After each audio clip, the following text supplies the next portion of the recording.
You all heard this from the Secretary this morning, but I think it bears repeating, and that is we strongly condemn the Burmese military's executions of pro-democracy activists and elected leaders. These heinous acts of violence demonstrate the regime's brutality in a new and horrible light, and we remain concerned it also reflects an ongoing disregard for the human rights and rule of law. As reports indicate, the activists were denied legal representation and the ability to appeal. The United States urges all partners and allies to join us in condemning the regime's actions and stepping up pressure on the regime and its supporters. We call on the regime to cease executions, release all those unjustly detained, and restore Burma's path to democracy. With that, take your questions. All right. Well, I wasn't going to start with that, but I will now. So what are you going to do about it? Well, obviously, this is has just transpired in recent hours. We have been in touch with our partners around the world, to include our partners in ASEAN. We are urging, as I said just a moment ago, all countries, all partners, all allies to add their voices when it comes to the condemnation of this heinous affront to the rule of law, this heinous affront to human rights, this heinous affront to the Burmese people, who have, since February of last year, expressed an ardent and sincere desire to put their country on the path back to democracy. At the same time, we are urging all of our partners to step up that economic pressure, that political pressure on the regime in Burma. Not only is this an affront to the human rights of the Burmese people, not only is it a slap in the face to the millions of Burmese who wish to see their country back on the path to democracy, it's also a direct rebuke of the appeal that the junta heard and the world heard from the ASEAN chair, Cambodia, in this case, and other ASEAN leaders who warned the junta in no uncertain terms not to carry out these executions. We underscore that with the escalating violence, with these horrific atrocities that the junta has carried out, there can be no business as usual with this regime. We urge all countries to ban the sale of military equipment to Burma, to refrain from lending the regime any degree of international credibility, and we call on ASEAN to maintain its important precedent, only allowing Burmese non-political representation at regional events. So what are you going to do? Well, so what is the Biden administration? We are already responding to this. I said we've been in close touch with our partners, including our ASEAN partners. I think you will see more from us and from our partners in terms of condemnation. And we've made clear all along, since February of last year, that the costs on the Burmese regime, the costs on the junta will continue to escalate. We will continue to escalate those costs with the economic pressure that we have imposed and that we're prepared to impose. We, of course, don't preview our own sanctions, but all options that serve to cut off the regime's revenue, which it uses to perpetrate this violence, it's on the table. When considering any such actions, we're, of course, looking to any potential humanitarian implications for the people of Burma, who have already suffered far too much for far too long since this junta came to power. But again, all options are on the table. We're going to work with our partners to see to it that the steps we take going forward are coordinated so that they have maximum effect on the regime. But do you think that condemnation, which you've just called for again, and which you've asked for all your partners and allies to join in, is enough? It's not enough. It is not enough, and it's certainly not the totality of our response. Our response includes the statements that you've heard, the statements that you will hear from the United States and our partners, but the economic measures, the political measures, the diplomatic measures, and the very clear call that we have put out to partners around the world that it cannot be business as usual with the junta. Just to follow up on that, you're urging partners to step up. I think a lot of activists, a lot of Myanmar people have been asking for the US government to step up in terms of its response for a long time, in that you've done a lot of sanctions, but you haven't done any sanctions that target the gas exports that are, the main source of foreign revenue for the junta. So, why haven't you taken any action on that? If you're, asking for not to be business as usual for the junta, why haven't you taken any action on these gas revenues, and will you do that now?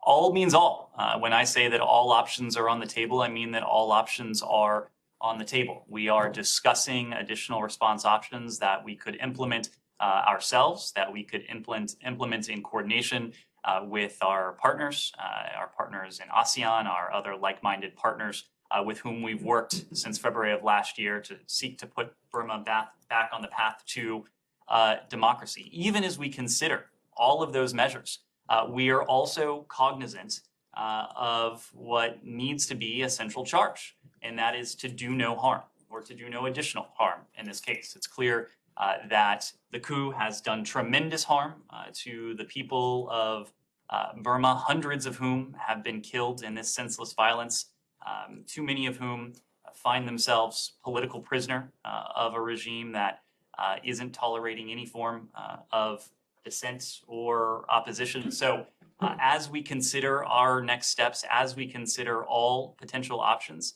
we are also taking a very close look at any potential humanitarian implications of steps that we might take. You're talking about enhancing support for the Burmese people. Obviously, a lot of the Burmese people have taken up arms against the junta.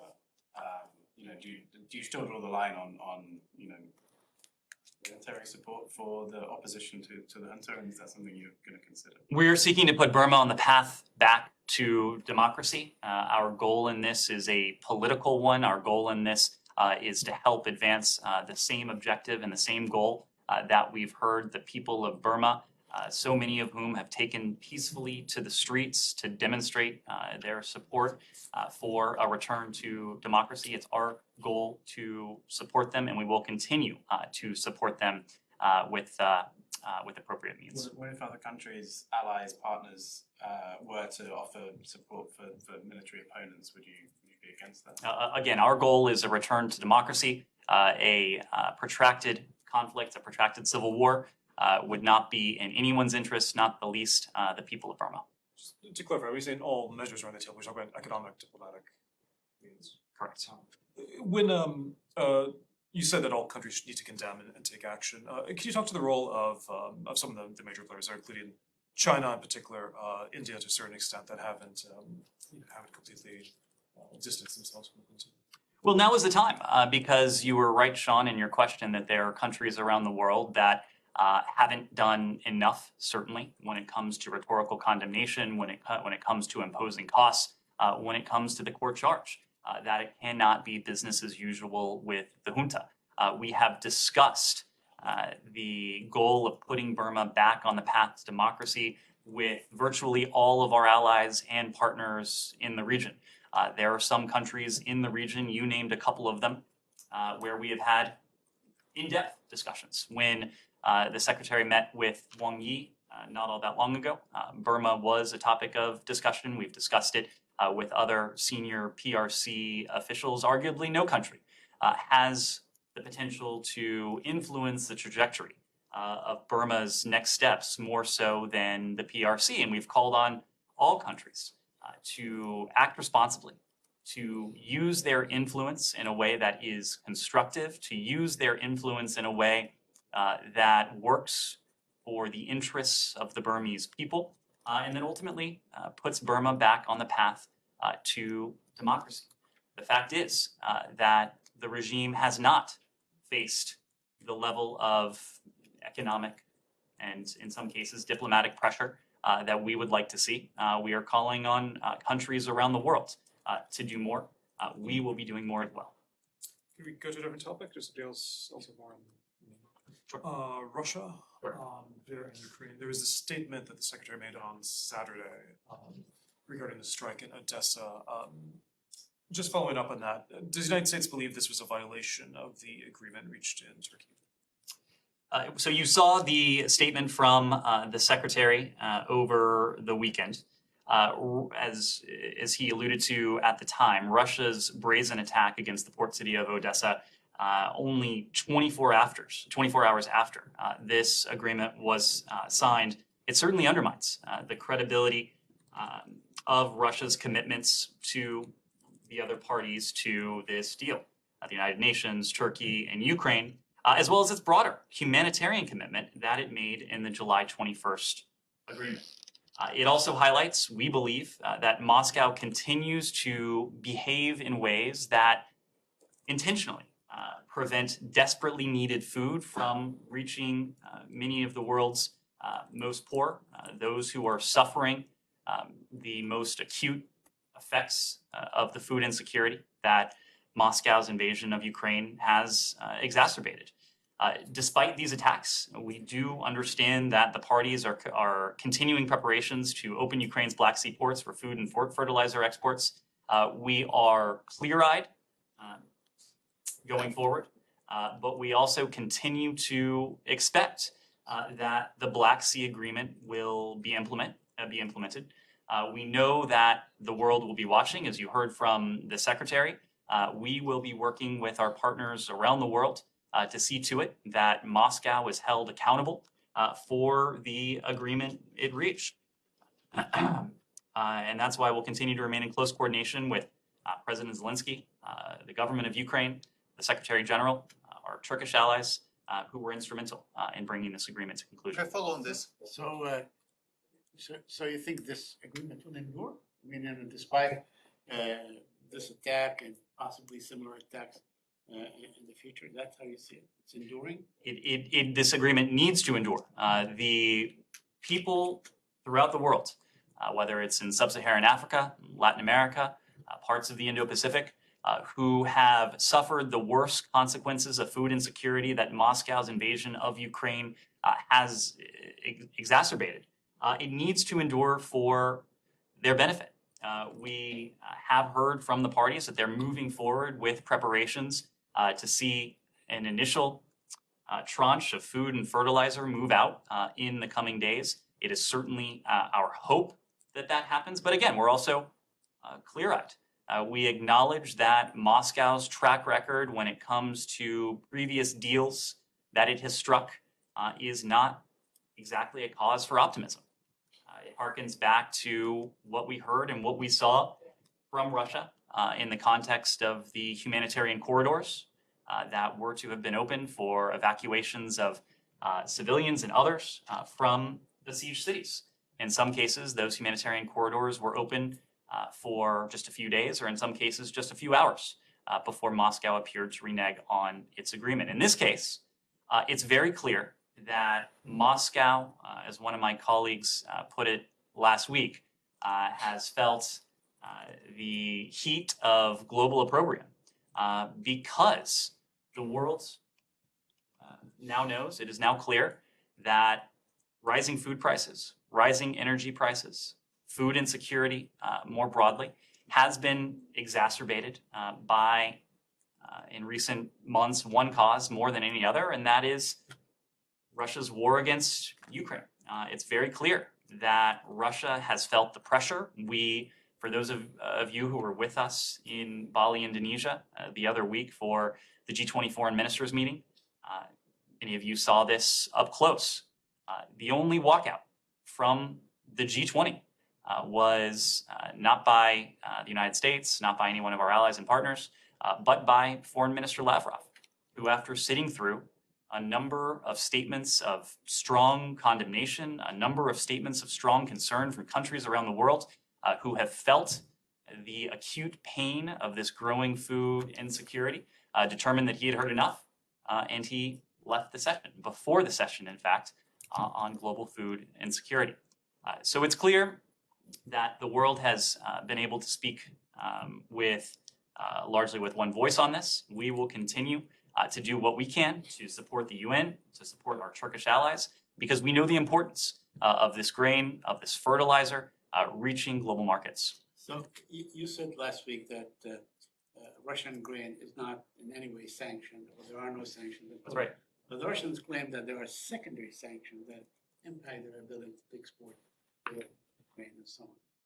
Can you comment on that? The Russians have made a number of claims in recent days, but also over recent months in the context of Russia and Ukraine that amount to nothing more than misinformation or in some cases disinformation. The fact is that we have been very specific in designing this sanctions regime to see to it that food and fertilizer from Russia is entirely exempted, to see to it that companies around the world have the assurances that they need to export these products, knowing the vital role that Ukraine's grain, Ukraine's fertilizer and food from the region plays, given that it is essentially a breadbasket for the world. Ned, you keep saying this, making this comment to the Russians being isolated and Lavrov walking out of the G20.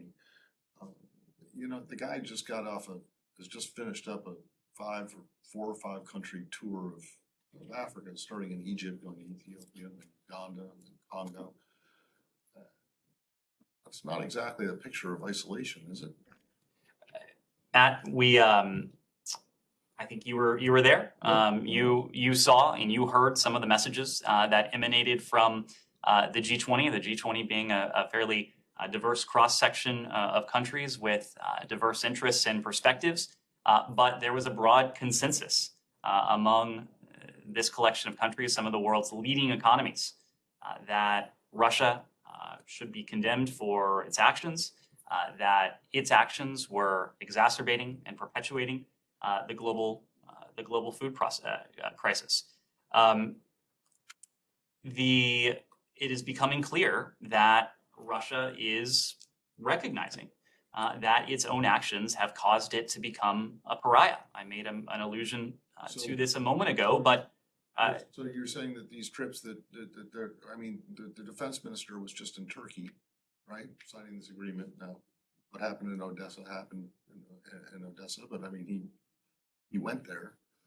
President Putin was just in Iran. Okay, fine, it's Iran, and you might say that okay, that shows desperation. But so you're saying that all these foreign visits that they're doing are signs of desperation of Russia's increasing isolation, because it doesn't really compute that way. It's very clear that Foreign Minister Lavrov is seeking to engage with countries to try to stem the onslaught of outrage against Russia. We've made this point before. We are much less concerned with whom Russia is speaking and the messages that Russia is hearing from countries. The message that Foreign Minister Lavrov heard, the message that Russia heard from the G20, the message that Russia has heard from the UN, the message that Russia has heard from other countries, other blocs of countries, has been increasingly clear about the toll of Moscow's invasion, the toll of Moscow's brutal aggression against Ukraine. May I follow on grain? Sure, please. Ambassador Power told CNN today that U.S. administration is preparing so-called Plan B, means alternative plan to transport grain from Ukraine. Could you provide more details, and does it mean that we need this plan in case if Istanbul Agreement will not work, or it will be realized at the same time?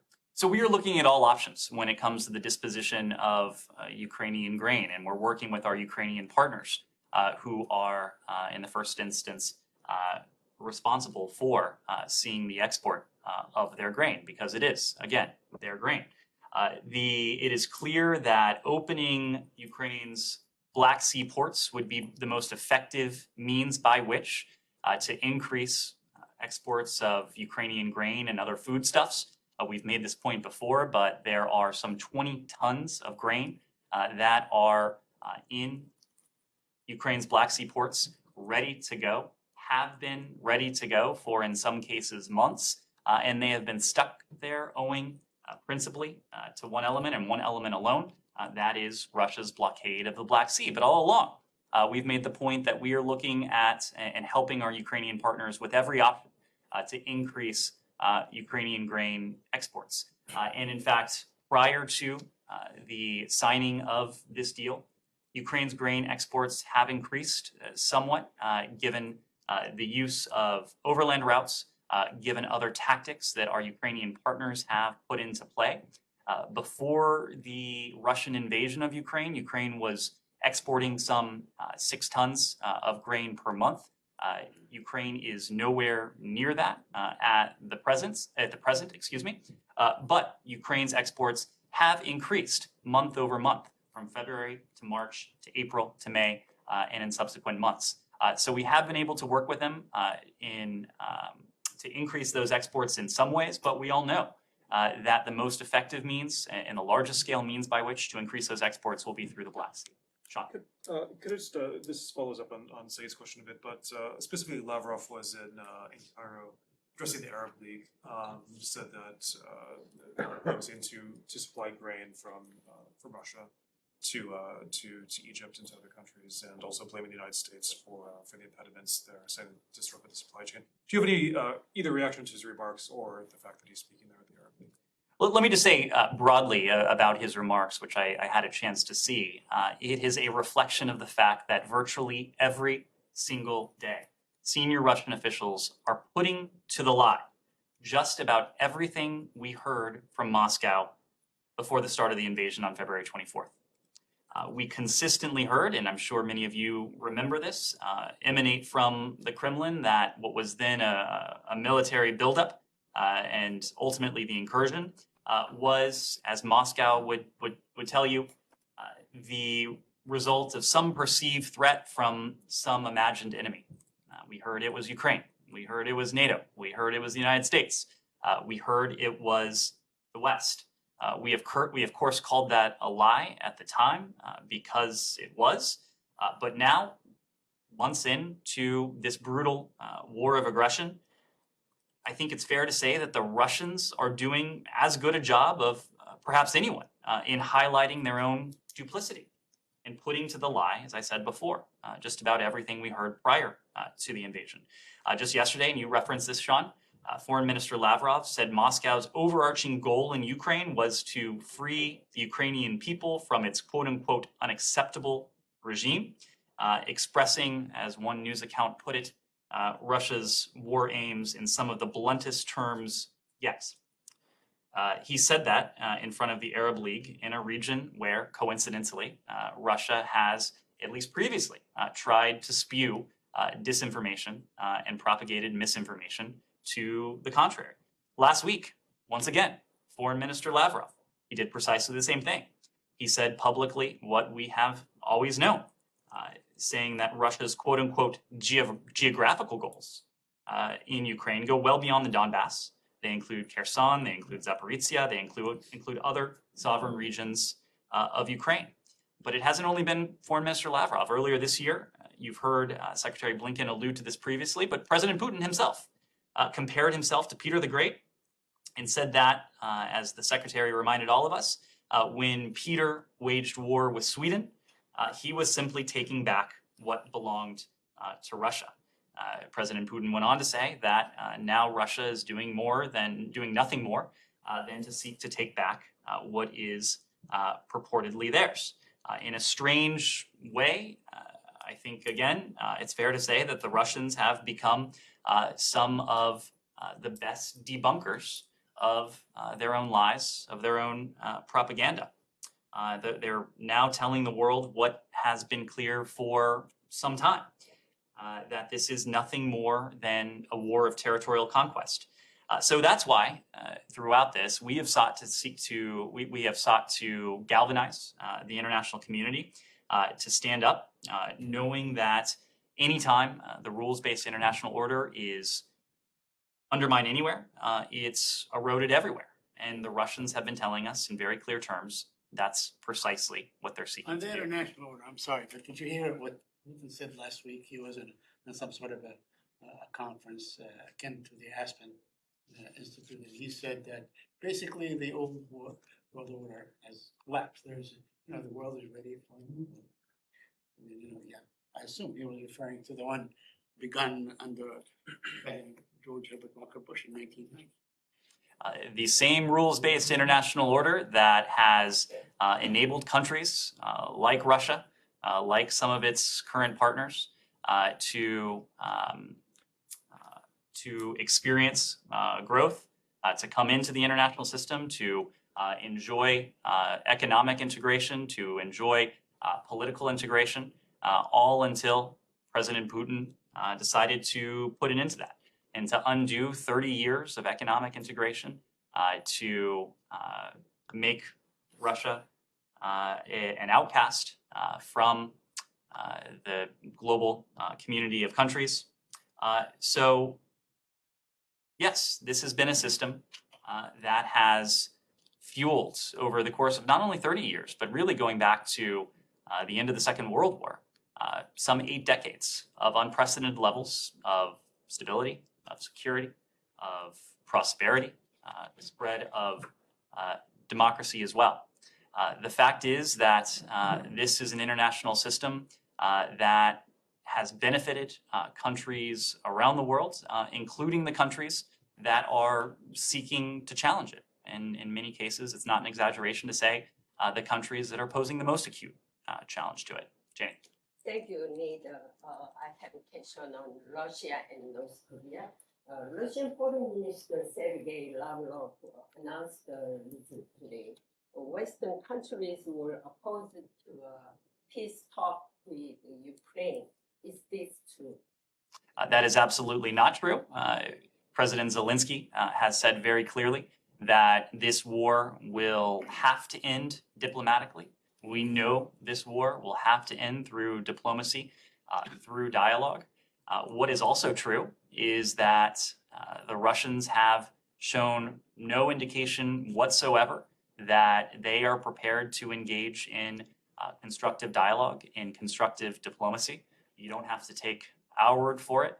Just about every world leader that has spoken to President Putin has, in some cases, said publicly, in some cases, conveyed to us privately, that there seems to be no room on the part of the Russian Federation for any sort of real negotiation, the kind of negotiation that the Ukrainians have been willing to take part in since the beginning of this Russian invasion of Ukraine. I'm reminded of another lie that we heard emanate from the Kremlin, that peace talks were ongoing in March only to have what the Russians claimed was a Ukrainian withdrawal from them.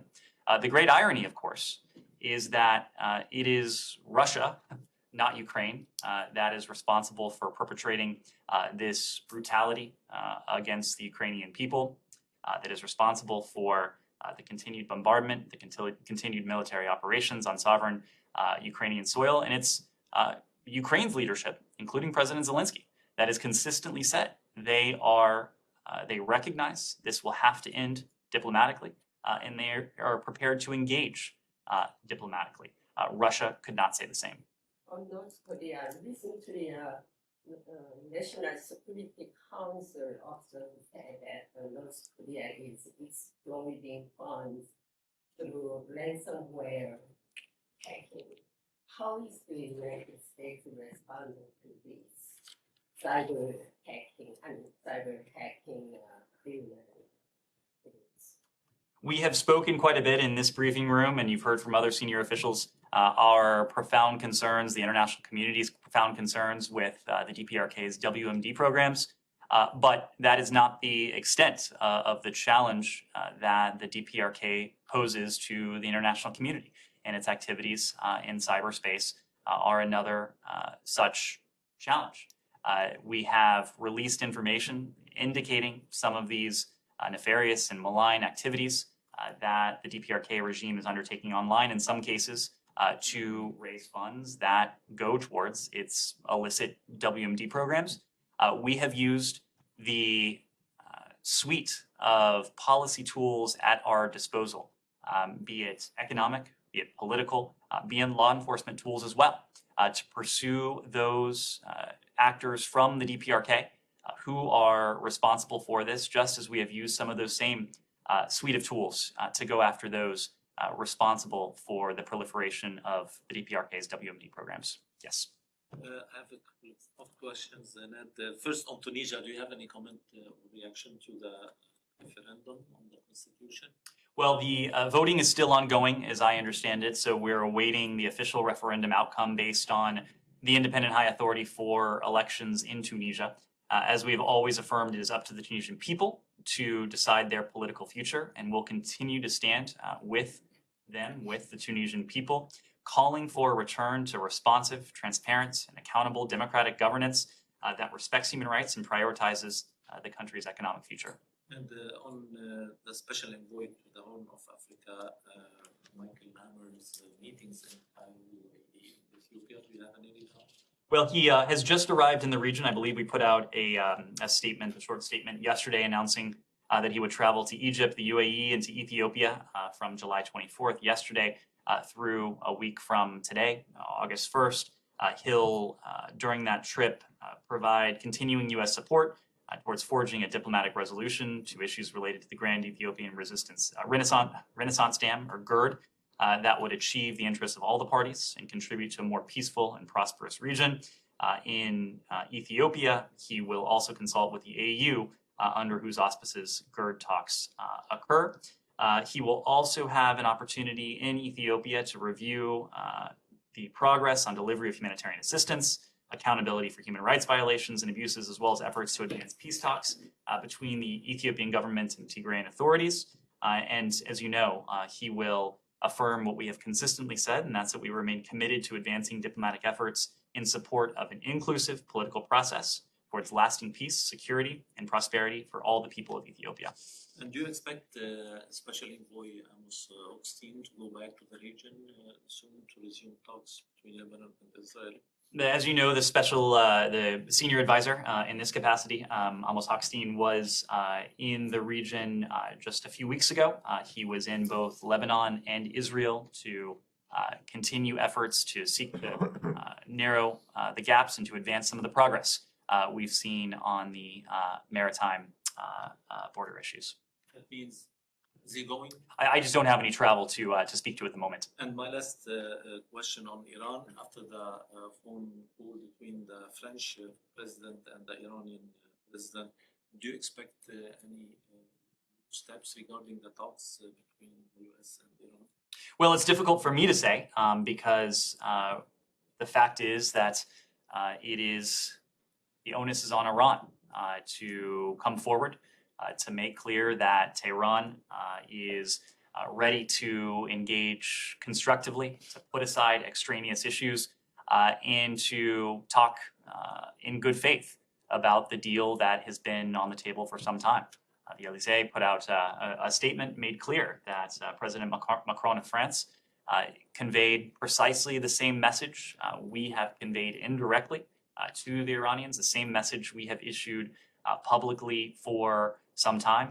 We are prepared to re-enter on a mutual basis the JCPOA, but of course, mutual means it's a two-way street. The Iranians would need to do the same. We have not yet, at least to date, seen the Iranians indicate that they're ready to do that. Ned, follow up? Let me take a follow-up. Let me take a follow-up and then we'll come back. Thank you. The head of Iran's Atomic Energy Agency today said that they're not going to allow the IAEA cameras to operate until the deal is restored. Could that have any impact on the negotiations? Well, we talked about this in recent weeks, and we noted last month that Iran's decision to turn off multiple JCPOA-related IAEA cameras, responding to the very clear call that Iran heard from the international community for more transparency by offering only less transparency, was extremely regrettable, to put it mildly. It was the latest in a series of such steps. We know, and the fact is that maintaining reduced JCPOA-related transparency with the IAEA only complicates the challenges associated with a potential mutual return to compliance with the JCPOA. It only deepens the nuclear crisis that Iran itself has created. When it comes to potential implications, as part of any negotiated mutual return to compliance with the JCPOA, Iran will have to provide whatever information and transparency the IAEA deems necessary to allow it to verify Iran's JCPOA declarations. As we've said, we'll continuously reassess the non-proliferation benefits of the JCPOA. As I mentioned just a moment ago, we will continue to pursue mutual return to compliance with the JCPOA for as long as that assessment makes clear that a mutual return to compliance would be in our national security interest. That is to say that a mutual return to compliance would put us in a stronger position vis-a-vis Iran's nuclear program than we're in today. You say that you want them to drop their non-JCPOA demands. Iran keeps saying that it's that the U.S. Administration has to make a decision, a political decision. What exactly is that decision that they're expecting of you? Because the administration, the negotiators should know what Iran wants from them. They're not saying exactly. So can you tell us? I will let the Iranians air publicly what it is they are referring to with that. The fact is that we have made a political decision. We made a political decision early on in this administration. In fact, it was a political decision that the then candidate Biden articulated on the campaign trail. That is to say that if Iran were to re-enter the JCPOA, we would do the same. After months of painstaking discussions, there is an agreement that has been on the table, an agreement that essentially hammers out the logistics and the details of doing so. The fact is, we made that decision a long time ago. The Iranians, if they are serious about a mutual return to compliance, which they may not be, the onus is now on them to take that deal. So what is your assessment? And you keep saying they want to. I'm sure that you have an assessment whether Iran is pursuing this in good faith, they really want to or not. Otherwise, why keep beating the dead horse? Well, if you feel that they're not doing it. The Iranians certainly haven't done anything in recent weeks to suggest that they are eager to re-enter the deal. And in fact, every day that they drag their feet, or every day that is filled with nothing but silence on their end, it's an indication to us that they are not serious and that they are not ready to re-enter the JCPOA on a mutual basis. For our part, we are not dragging our feet. We're doing a couple things. Number one, we are working with our allies and partners in the context of the P5+1, but also more broadly to determine if there is an opportunity to return to mutual compliance with the JCPOA. And we're pursuing that for a reason that is extraordinarily simple, and that is because it is still in our interest to do so. In the background, as I mentioned just a moment ago, we're always conducting those technical assessments to determine when we might reach the point, and we will reach the point when the deal is no longer in our interest. But we are clear-eyed about the circumstances. We are clear-eyed about our Iranian interlocutors. And that's why for some time we have been preparing equally for scenarios in which there is a mutual return to compliance with the JCPOA and a scenario in which there is not a mutual return to compliance with the JCPOA. That was a focus of President Biden's trip to Israel and to Saudi Arabia, where he also had an opportunity to meet with leaders of the GCC+3. But these are discussions that we've been having for some time. And I have a quick question on the Palestinian issue. The Times of Israel reported that the Biden administration is leaning on PA President Mahmoud Abbas to join or laud or speak well of the Abraham Accord and that is independent Palestinians. Could you clarify this point for us? Well, what I can say, and you heard this very clearly from Secretary Blinken and from his counterparts in the Negev summit when we traveled to the Negev desert in March. And Secretary Blinken, for his part, said that we have to be essentially clear that regional peace agreements and the construction of bridges between Israel and its Arab neighbors is not a substitute for progress between Palestinians and Israelis. That is a message that we heard in the Negev. It is a message that we've heard since from other signatories to the Abraham Accords and to normalization agreements, acknowledging that the onus is on all of us to continue to strive for a world in which Israelis and Palestinians enjoy equal levels of security, of prosperity, of freedom, of dignity. So we unequivocally support the Abraham Accords. We unequivocally support normalization agreements. As you know, we've made no secret of the fact that we are looking to expand the circle of friendships and relationships between Israel and its neighbors, just as we continue to do everything we can in many cases with our partners in the region and beyond to support the aspirations and support the needs of the Palestinian people.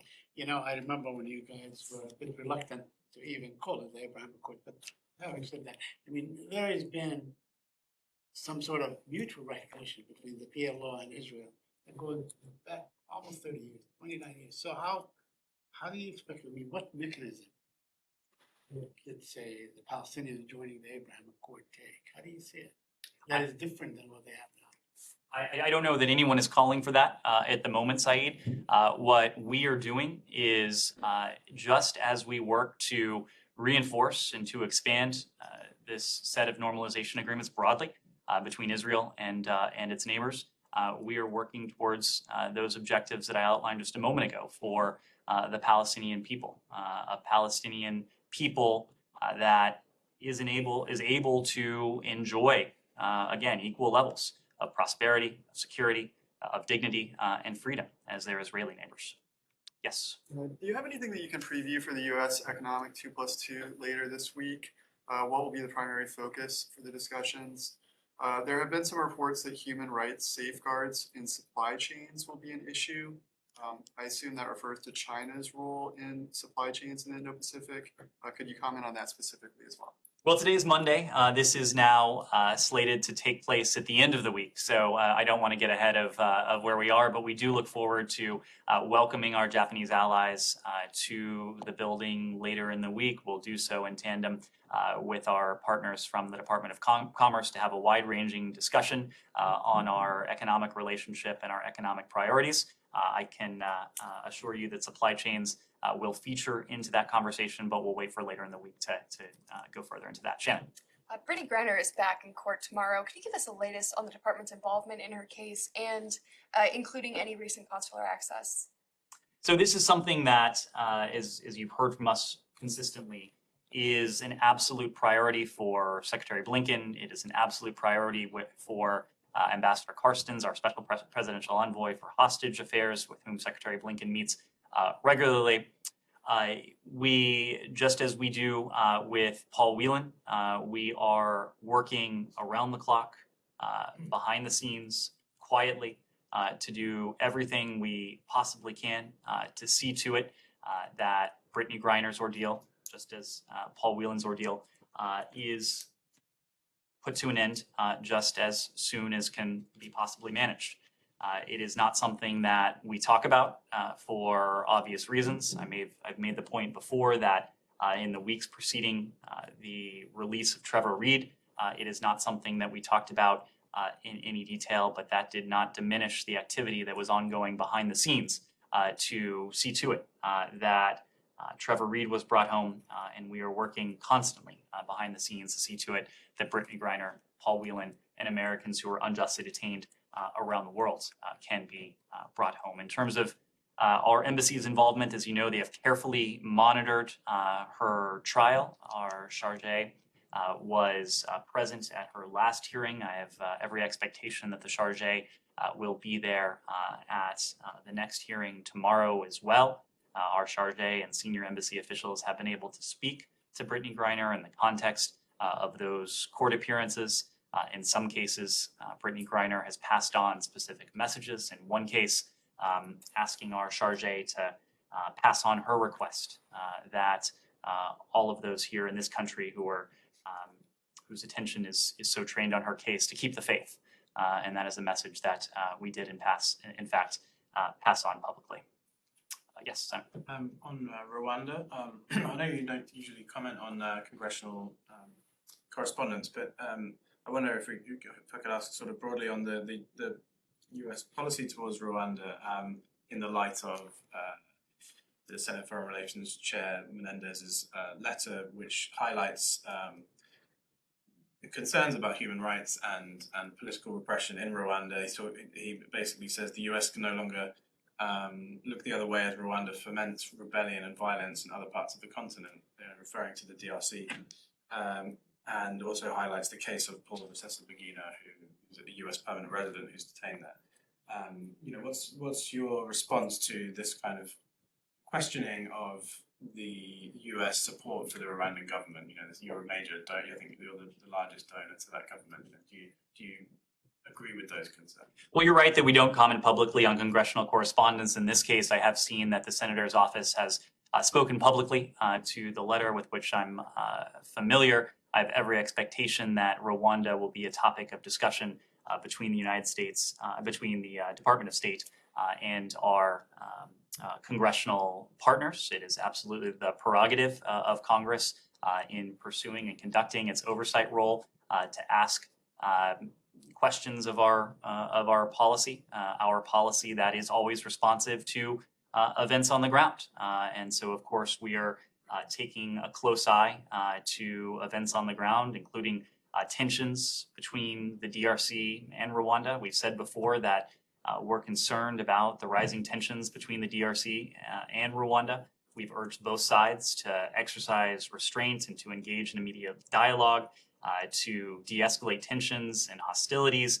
We've made clear the fact that we continue to support the Nairobi process as an effort to de-escalate these tensions. And when it comes to Paul Rusesabagina, this gets back to the last question, but we do have no higher priority to seeing the release of those Americans who were held unjustly anywhere around the world, and that includes Paul Rusesabagina in Rwanda. This is a case that Ambassador Carson's, and his office are working on. We've renewed our call for the Rwandan government to address procedural shortcomings in its judicial process.